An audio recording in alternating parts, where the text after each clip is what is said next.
Hi, this is a special video for a special patron who took advantage of my new level, the Blue Moon level, of $25 a month and will get their very own Kate Moon video. I asked them what they would like and they said a children's book. So since I have so many of them, having 4 children, I thought I would read one of my very favorite ones. And it's a little bit long, but I think that it will be enjoyed by all who get to see this video. And the book that I'll be reading is called The Last Wild Witch, and it's by StarHawk. And the illustrations are by Lindy Kehoe. I hope I pronounced that right. It has the most beautiful illustrations too, and I will try very hard to make sure that all of them get seen because they really are a great part of the story. This is the title page, and as you can see, it has the beautiful white-haired witch. And here we go. First, I will show you the images, and then I will read you the words.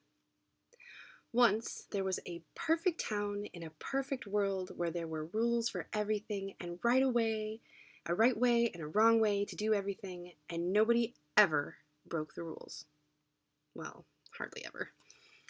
For on the farthest edge of the perfect town stood the last magic forest, and the forest was wild. The plants and the birds and the animals and the insects and the fish and the streams all lived according to their own natures and didn't follow any rules at all.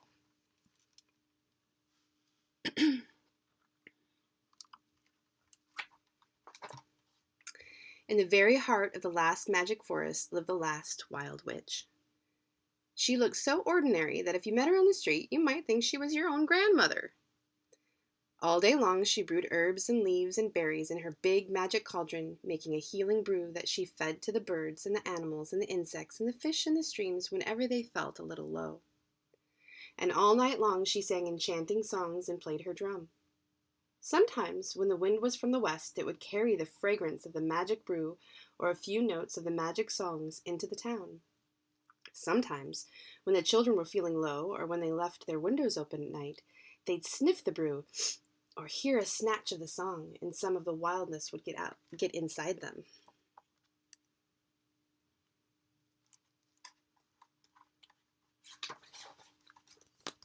In the perfect town, the children always lined up perfectly to walk to their schoolrooms, boys on one side, girls on the other, in proper alphabetical order. They sat perfectly still in their seats and learned their lessons to perfection, and no one ever misbehaved. Wow, hardly ever. When the wildness got inside them, they couldn't bear to walk in straight lines. They ran and jumped and danced and turned cartwheels on the perfectly smooth grass. They wouldn't go inside when they were told to. They stayed outside laughing in the sunshine or jumping in the puddles when it rained.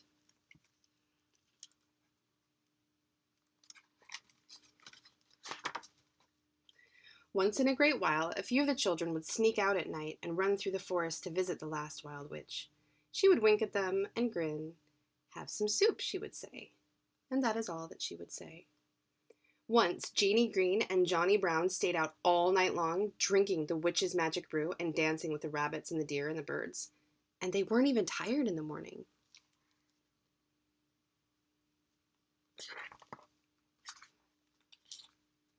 But their parents were tired and mad. They'd been very worried when they found their children's empty beds with pillows stuffed under the blankets to make a hump like somebody was sleeping. "Something must be done," Johnny's father complained. "It's all this wildness upsetting things," Janie's mother said. "It's got to be stopped." They complained so long and hard that the mayor finally called a meeting in the town hall.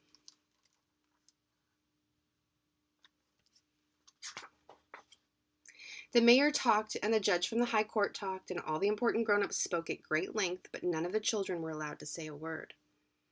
"The wildness comes from the witch in the woods," the judge said. "We must stop her." "How?" asked Johnny's mother.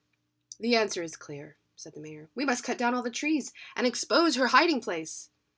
And that is just what they decided to do. All the children were very upset.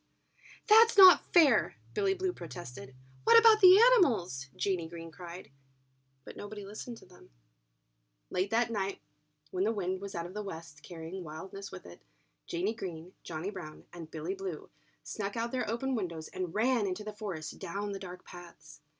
They ran so fast the deer could hardly keep up with them, past the rabbits and the nests of the birds and the streams where the fish slept, until they reached the clearing where the witch was, playing her drum, pausing every now and then to stir her cauldron.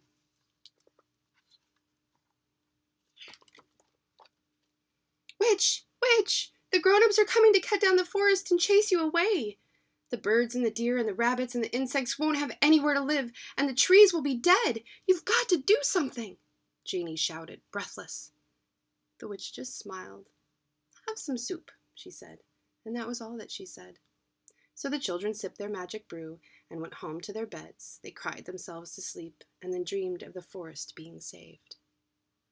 But the next morning, the grown-ups of the perfect town gathered up all the axes and hatchets and saws and chainsaws they could find, all kept in perfect repair, in perfect razor-sharp shape. They carried them down to the edge of the forest, and the children followed.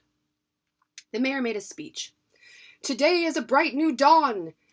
Too long have we allowed our wildness and chaos to flourish on the very edge of our town. Today we will strike a blow for order." And the grown-ups cheered. The judge raised an axe, planted her feet firmly apart, and swung at the largest tree. Thunk! Went the axe as it hit the tree. "Eeyow!" the tree screamed. All the grown-ups were so frightened that they dropped their axes and hatchets and saws and chainsaws and ran back to the town. They held another meeting. "This proves that we must put an end to the wildness," the judge said. "But how?" asked Janie's father. "I can't bear that terrible screaming." "The answer is clear," the mayor said. "Tomorrow we'll plug our ears with wax and cotton, so we won't hear the trees if they scream." Oh, I think I forgot to show you the pictures.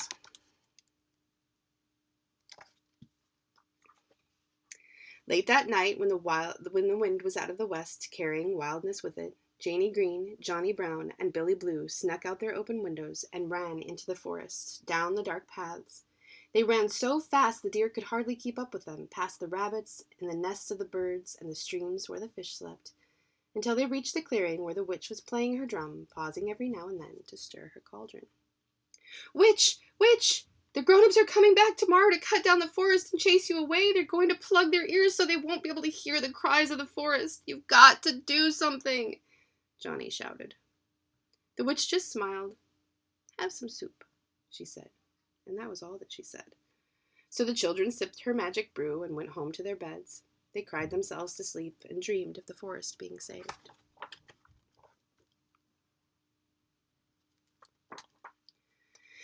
The next morning, the grown-ups gathered again at the edge of the forest. They carried all the axes and hatchets and saws and chainsaws, and their ears were so plugged with wax and cotton that they couldn't hear a word of the stirring speech the mayor gave.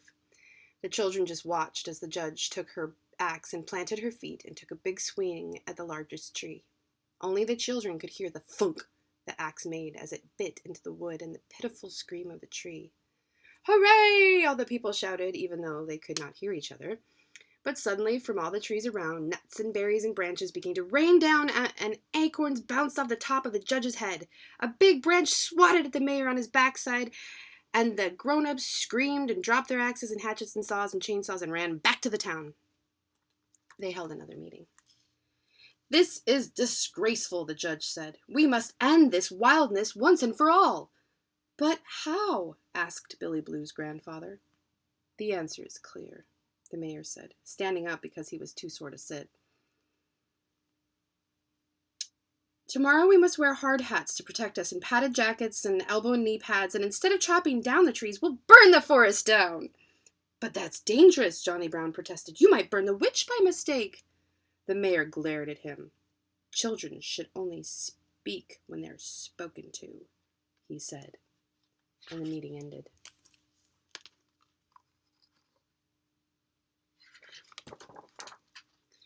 Late that night, when the wind was out of the west, carrying wildness with it, Janie Green, Johnny Brown, Billy Blue, and little Sally Violet snuck out their open windows and ran into the forest down the dark paths.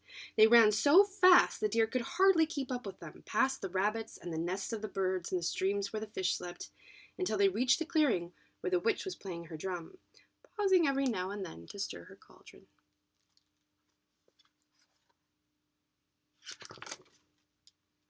"Witch! Witch! The grown-ups are coming, and this time they're gonna wear hard hats and padded jackets and knee and elbow pads and burn the forest down and the birds and the deer and the rabbits and the insects, and you too. You've got to do something, all the children shouted together, breathless. The witch just smiled. Have some soup, she said, and that was all that she said. So they sipped her magic brew. Why don't you ever say anything to us? Johnny asked. Why don't you do something to save yourself? The witch just smiled and spooned more broth into their bowls. Janie Green took another sip, and then she remembered a dream. Maybe we're supposed to do something, she said. Maybe we're supposed to save the forest. What can we do? We're just kids, asked Billy Blue. I have a plan, Janie said.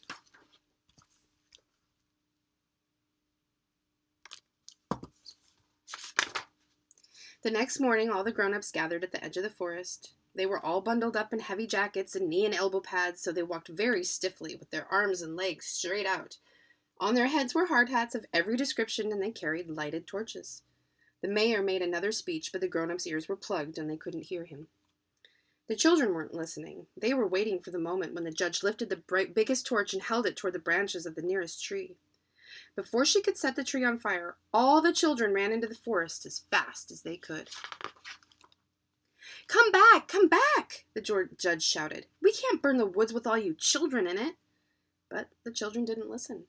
They ran deep into the heart of the woods and hid behind the trees with the rabbits and the deer and the birds and the insects. All the mothers and fathers and grandmothers and grandfathers became quite frantic.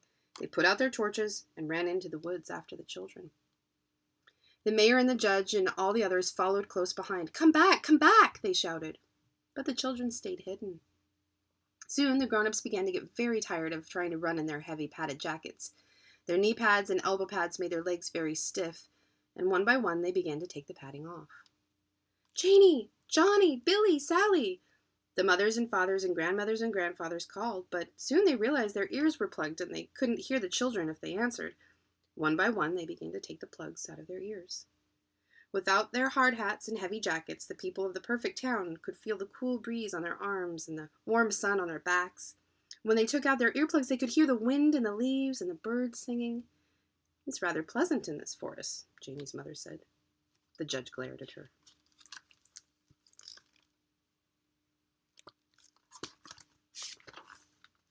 It's kind of nice by this stream, Johnny's father said. Good fishing, I bet. The mayor scowled at him. But soon even the mayor and the judge found themselves charmed by the way the leaves danced against the sky. A family of rabbits scurried by the judge's ankles, and before she could stop herself, she murmured, How cute! A hawk soared above the mayor's head. Magnificent, he found himself saying. After a while, the grown-ups began to get very hot and tired. They had walked a long way, and they were hungry and thirsty. Still, they could not find their children. At last, they came to the clearing in the center of the forest. There was the witch stirring her cauldron and singing her songs. She didn't seem so bad, the grown-ups thought. Why, she could be anybody's grandmother. The witch smiled at them and winked. Have some soup, she said. Don't mind if I do, the mayor admitted, and they all sat down and drank some of her magic healing brew, letting just a bit of the wildness get inside them.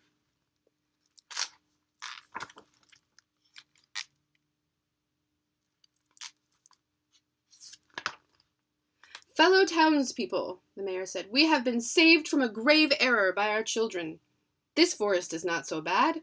And madame, he addressed the witch, this soup is delicious.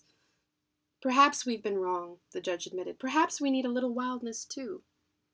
The children jumped out from their hiding places and let out a loud cheer. Everybody laughed and hugged, and they all stayed up late into the night, dancing with the deer and the birds and the rabbits, while the witch played her drum and sang her songs.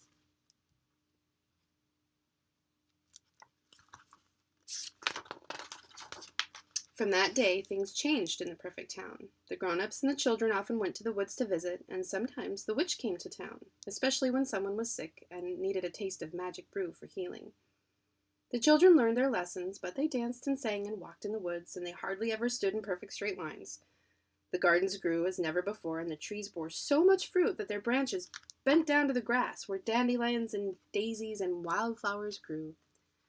And sometimes at night, when the wind came out of the west, carrying wildness with it, everybody gathered to dance and sing all night long with the deer and the rabbits and the birds, and they weren't even tired in the morning.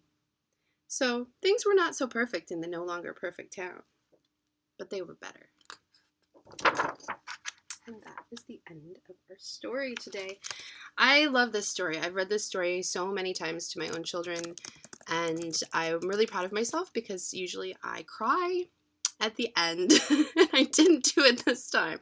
So, and also, I want to say I hope that all of the images came through when I was showing the pictures, and thank you again for giving me the faith and, support to do this work, to share with you stories that I love, to share with you stories that I create, to share with you art that I'm making. And if you too would like to get your own Kait Moon video, it's just at the $25 level. Just click Blue Moon level on patreon.com/KaitMoon, KaitMoon, and you too can get your very own video of me reading something of your choice or that you allow me to choose for you. So I hope you enjoyed. Thanks again, and much love to all of my patrons, but especially those that take the time and energy to allow me to create in such a big way.